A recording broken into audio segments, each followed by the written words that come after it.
Hello, tubers! Good morning, good afternoon, good evening, wherever you are. And welcome to Money Matters segment number 3.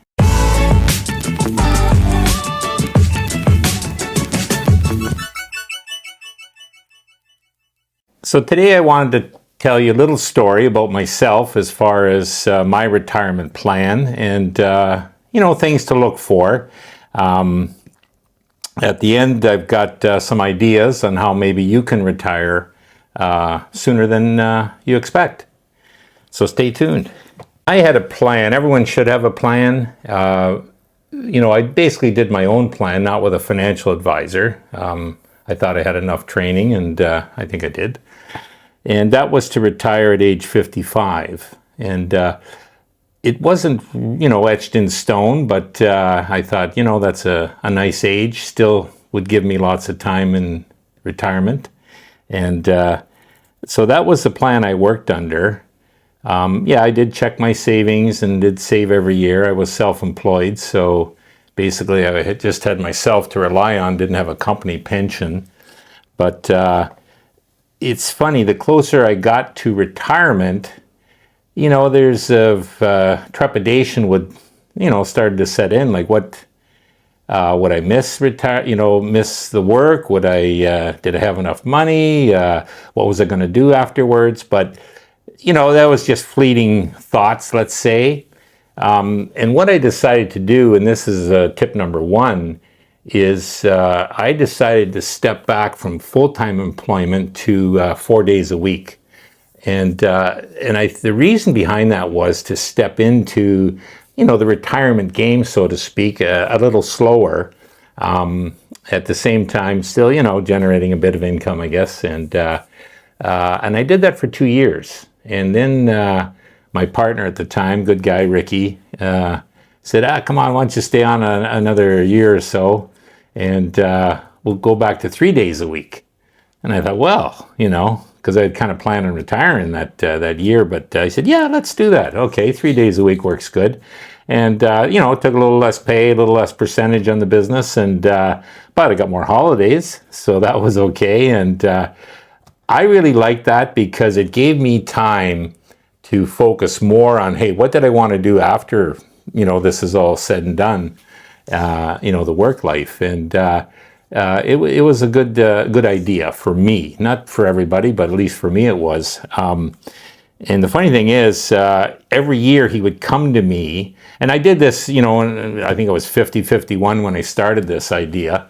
And then I turned 55, so okay, I'm going to be getting out. And he came to me and he says, come on, well, just one more year. I think he was nervous whether he could do it on his own, but he could. And so I finally said, okay, but this is the last one. And so I retired December 1st. I was still 55 in my mind. So that was like 3 weeks before I turned 56, let's say. So that's why I did it. And it was fine, having that time off to, customize myself to, hey, what could I do after I was fully retired? And at the time, I loved traveling to Florida in the winters. So that was going to be my focus, to stay there for 6 months instead of, usually a month or 6 weeks or whatever, time off I had. So that's what I did. Now, why should you do that? I think it allows a lot of people to ease into retirement if they're, have trepidation about retiring. The biggest thing, obviously, everyone will tell you is your time.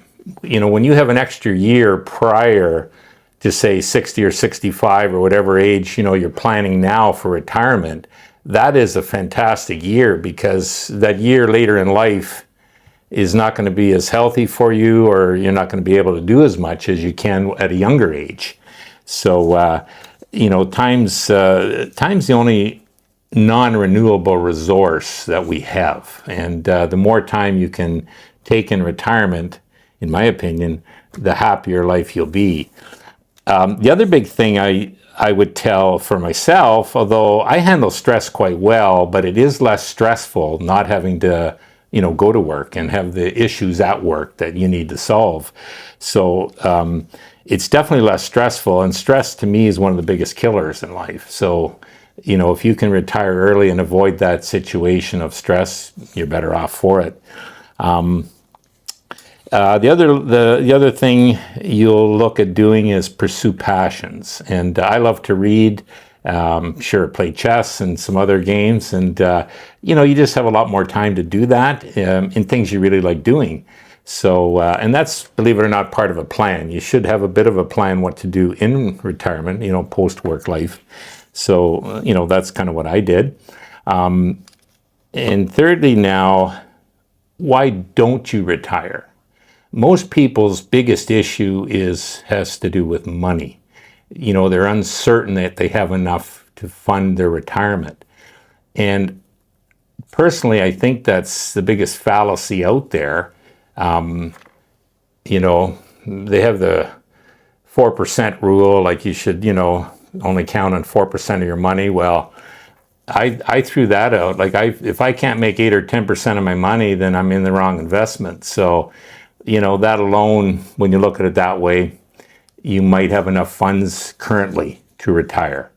Now, what I looked at doing is, sure, my houses are worth so much and my savings, and, you add this together, that's the return I'm looking at on my, total net worth, let's say. And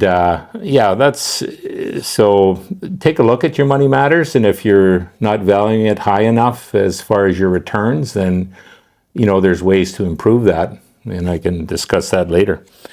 Fear of the unknown, that's a huge one why people maybe don't look at retiring. It's, they're set in life, they're doing, they're surviving, they're getting by.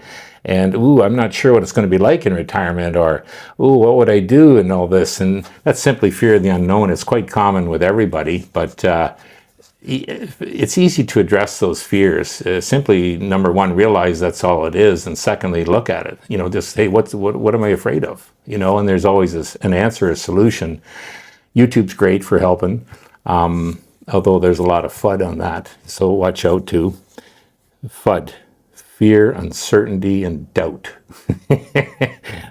There's a lot of that in life and in the news. And then, the other thing why people sometimes don't want to retire is they'll figure they'll miss the social life. And, obviously I had good coworkers. I did miss them.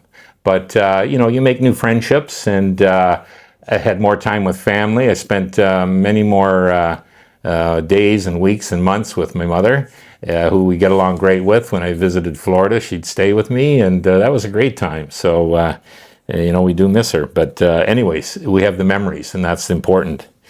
Okay, and then lastly, how can you do it? Well, the example I use is what I did, and I got rid of what I call my irons in the fire.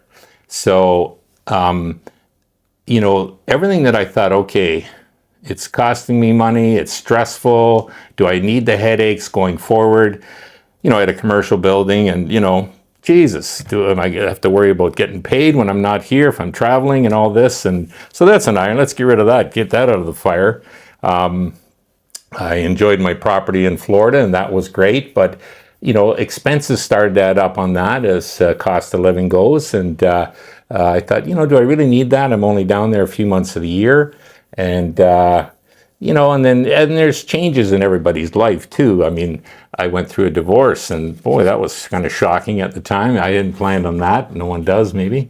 But so that was a big change as well. And there's another iron in the fire I didn't need. So basically, what I did is consolidate my assets, and that's, what I look to make a return on to fund my retirement. And, if you have pensions, which, when you're self-employed in Canada, you don't get a big pension other than what you save yourself. The Canada pension in old age probably aren't enough to live. Well, they're not enough to live on in Canada unless you have some savings.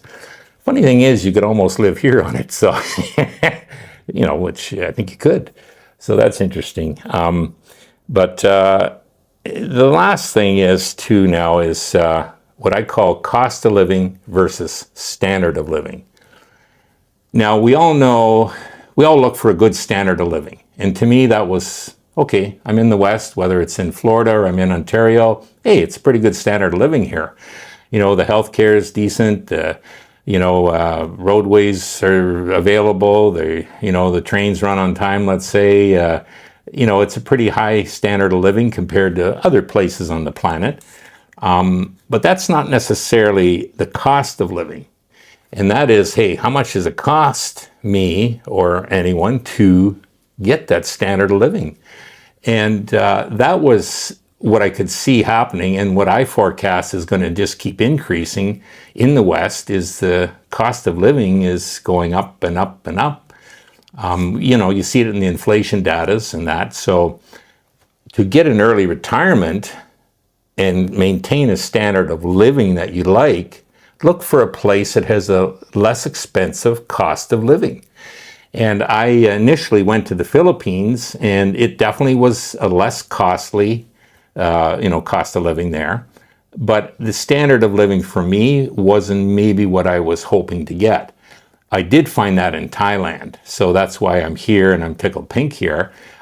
Check it out. That's what I would definitely say.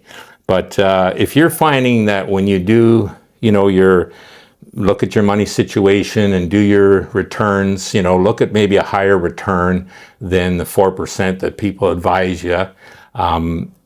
And if it's not working out where you are, we'll look for a less expensive cost of living location. There's lots of places in Asia. I've heard Vietnam's very affordable, and possibly Indonesia, and obviously the Philippines. So there is places other than Thailand, but for me, I'm tickled pink I'm in Thailand because the cost of living is great, the standard of living is great, and it's quite nice here. Next time I'll tell you a bit more about how I'm able to pay for my retirement here through my investments, and where did I get this 6, 8, and 10% returns consistently. And it's not that hard. So your homework for next week is to do some research on covered calls and cash secured puts for your investment. Now, as far as company pensions, state pensions, I didn't have any of that. So I just had to rely on my Canada pension at 65 and old age at 65. So, if you have a company pension or a state pension, or you have other income in your 50s that if you retired, you have access to, well, heavens to Betsy, you're sitting in the driver's seat, along with whatever, investments you have that'll generate income. Unlike the West, where maybe you need, $4,000 to $5,000 a month to get by for a decent cost of living or standard, let's say. In Thailand, you can get by on less than half that. So, $1,500 to $2,000 a month. I'm talking US dollars here, folks. And if you're getting that now or close to it with your investments, you could retire here. Now, do your research and look into it and, make your own decision. But there's lots of people here that are doing it on those type of budgets. Obviously, some have more as well. But, I never met anyone that said, geez, I wish I had worked longer. Everyone kind of wishes they had retired earlier. Well, that's all for now, folks. Do me a big favor, hit that thumbs up. And please subscribe. In fact, tell your friends and family to subscribe. It really helps out the channel. And until next week, stay safe, and we'll see you next week.